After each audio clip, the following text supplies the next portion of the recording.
What's up, Zox fam? We're back with some more Etheria Restart. Appreciate you guys for tuning in today. Sending you guys a ton of positive vibes, and if it has not been that positive, hope your day gets much better. We're gonna be getting into my account at level 40. We have unlocked the next set of content. The only thing that we have remaining to unlock is at level 50, so we might be able to get to that point before the beta ends. We're gonna dive into the content that we have unlocked, the final boss, Asarte, for the shell drop or shadow pursuit, which is for your shell. This is now at the point where you'll starting to see the legendary or mythical, right? It's really the mythical shells, and these are absolutely insane shells, right? They have some insane abilities. They have, you know, a whole bunch of matrix combinations, so it's going to make it to where you're able to get a lot of value out of your gear. I'm actually going to run the Nightmare one. I still need to try Inferno. I have not tried that one yet, but we can at least run a Nightmare so you guys can kind of see what the boss looks like. It's a really cool looking boss. So this boss looks really good. All right, there we go. I had to turn up the volume. There we go. My bad. My bad, chat. I got you. All right, so hold on. We're gonna go with our S2 here, and we got our AoE heal. And this freebie healer they give us is so broken. Like, she's really good. All right, let's see. Nice. We could just do a spell here. Yo, Obo might be one of my favorite characters in the entire game. Like, this old dude is actually kind of sick. Yes, we got the speed down to land. Oh, see, he died. He did his job. All right, this is gonna be pretty close. I think this is gonna be pretty close. Ooh. All right, here we go.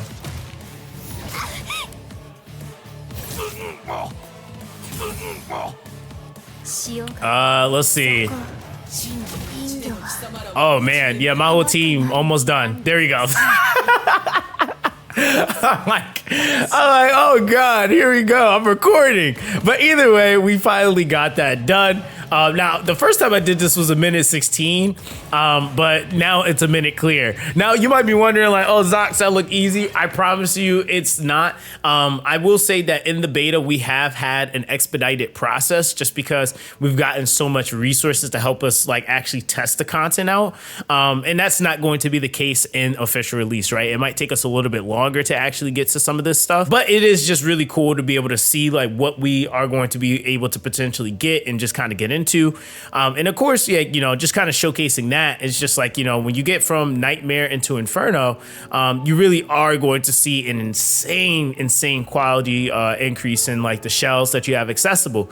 But the really nice thing about this system too, which I'll say is like kind of the last thing I have to say, at least for this part of the video, is that the value from the other ones don't just like necessarily diminish. They still are going to be valuable. Like maybe some of the earlier ones that you start out with might not be as valuable once you're starting to actually farm these. But like if you're like looking at some of the ones from Kurukuru or Phoebian or Whitney, just because you're in Asarte doesn't mean that those just don't work or aren't good anymore, right? So it is still a lot of value that you get from these, and they all do and bring certain values to the table. One of the biggest pieces of content that we actually get at level 40 is something called the Etheria Decree, which is a multi-team adventure mode. This is something that I'm actually really excited to dive into a little bit more because this actually has an interesting gimmick and just kind of like just setup and how you have to go about clearing it. It has a ton of rewards for you to be able to collect. So we're going to get into the action here. So basically you essentially are going to be able to investigate 3 different regions. With each of these regions, it's going to be essentially 59 nodes in each region, which these nodes are going to consist of fights. They're going to consist of supply boxes, which are going to hold or house resources, which is, you know, rewards for you. And then of course, they'll also have other things like different card buffs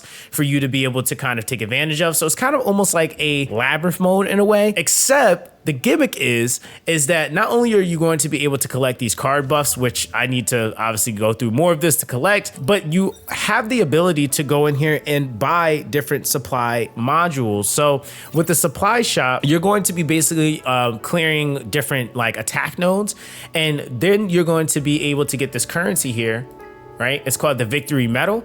And then you'll be able to actually buy different supply boxes, which is going to give you different modules to equip to make your team stronger. Now you could only equip 3 modules at a time, but basically what this is going to allow you to do is just essentially aim to clear higher on this, right? And this is also resettable content. So this is stuff that you're going to be able to do consistently. The big gimmick though is the fact that each region has locked attributes. So you can only bring units of that attribute into an area. Now, at first I was kind of worried about that because I was like, oh man, like you're probably not going to be clearing this fully for quite some time, which I think still might be the case.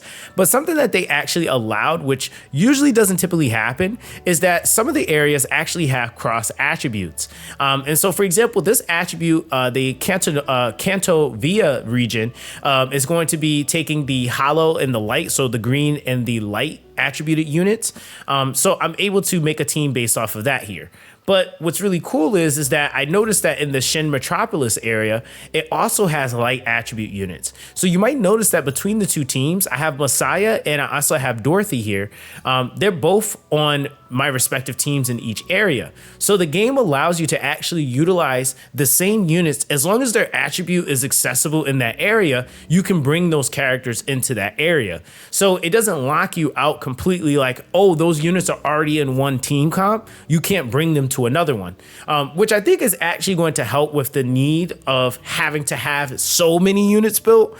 It's just a matter of you want units built for that respective attribute so that they can be used, but you don't have to worry about, oh, I need to have 5 or 10, light attribute units built, because it's not even that many for you to really build in the first place, at least at this point in the game.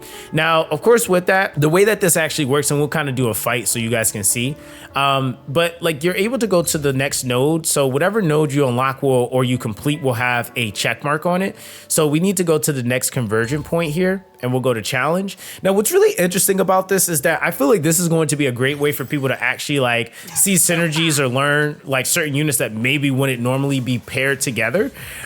Because the main thing is that, like, again, these are just based off of attributes. It's not necessarily based off of synergy, right? So that's a big part.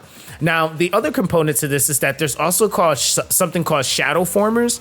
Now, shadow formers, I think, is going to be either coming from your union or from characters that you unlock during this, right? Which I'm going to presume it's more of like shadow formers in the sense like it's a character that you unlock temporarily in this game mode. Now, with that, you'll be able to bring that character and put them on your team. So it looks like they are going to be giving you some sort of assistance during this game mode, which is really sick too. But essentially, I have enough characters built out on my test account where I'm able to just kind of auto this right now. This is actually a really good team, which is kind of funny to me. We have all of our bases covered here. And this is also really a good indicator for me too, that basically any investment that you make on your account is not wasted. So this means from the lowest rarity all the way to the highest rarity in the game, those characters are going to have a value, I would even argue closer to endgame, right? Because we're at account level 40 now. This isn't like account 10 or 15. This is account level 40. So for me to be, having more content unlocked where these characters still are going to be holding value, and it's resettable content, so they're just always going to have that value there. It's really nice. And I feel like, again, when you're also mentioning like for free to play, like say, hypothetically, you end up to a point where all your teams are just full of SSRs, that's going to take you quite some time, right? Especially viable built-up SSRs. But as you see here, we get the victory medals. We also get a little bit of the Etheria coin. So that's basically the resource that will drop. And then you can see here we have a casual link point. So you are going to be able to get some buffs as well going through this.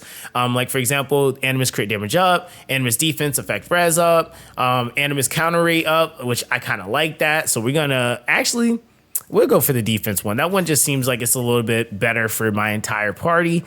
So here we now can equip this one, right, for that entire team. And keep in mind, you have to find a different card for each region. So you cannot use the same card you already have on different teams, it has to be different cars for each team, which kind of makes sense because each team might require or have different needs based off of the units that are on that team. Obviously, there are, like, for example, like this is a boss node, so you see that the rewards will ramp up. And then you also have like your supply boxes, which are also going to be granting you more things like, you know, the portraits or the shadow prints for you to be able to raise the rarity on your character, or energy, right, with the mental stabilizer. So this is just going to be great. And one of the cool things is that they actually laid out here all the resources that you can get from all the major bosses that are like placed here, which is also going to be giving you the universal currency, which is going to allow you to work towards getting dupes for your units that you're building, and as well a huge chunk of Etheria coin and a big chunk of victory medal, right? Each of these regions are going to have its own respective bosses, which is really cool. And then of course when you're fighting those top bosses, you're going to also be able to get some Hydra coin from that as well, or sorry, Hydra crystal. Now of course with that you also have your chests, and the chests are loaded with EXP, training materials, Hydra crystal, Etheria coin. It is a ton of resources in here, even down to the training data for you to be able to work on your shells. It's a ton of crap in here, right? So again, this is just the beginning of this mode. I'm going to try to, you know, do as much of this as I can respectively do. If there's any major updates that I come across, I definitely will be doing another video because yeah, this game mode looks really sick. And the way that, again, this game is just kind of unraveling, I'm impressed with the layers that the game has. I feel like it's pretty straightforward for the nature of those of us that are used to playing these types of games, but there's a lot of content that's going to be coming into the game right away. There's a lot for us to kind of tinker with and work on. There's a lot of synergies to also work on as well, which is something I think a lot of us are really genuinely going to enjoy. And then of course with these game modes, as we go, we still haven't even unlocked the highest difficulty yet in the gear dungeons. So that's going to be something to see. What is it really going to require? I'm going to assume probably maxed out level 60s, or sorry, 6 stars at level 50, with really good gear. I mean, maybe it might be some ways for us to, you know, bypass some of those things, but all in all, through and through, I'm really impressed with this content so far. I feel like, again, the game has some polishing to do, but there are a lot of things in the works. Hopefully when I get the okay to speak on certain things, I will be able to do so in a video in the near future. So if you guys have not, make sure that you guys subscribe to the channel. I appreciate all you guys that are watching all of this content pre-release of the game from the closed beta on the you know, TW and CN side. We can be expecting a lot of news very soon. So like I said, make sure you guys subscribe to the channel. Check out some of the other videos if you are interested in the game to see what type of content and maybe even some of the layering of the characters that exists. But that's going to be that with this one, guys. Everyone, stay blessed, and I'll catch you guys in the next one.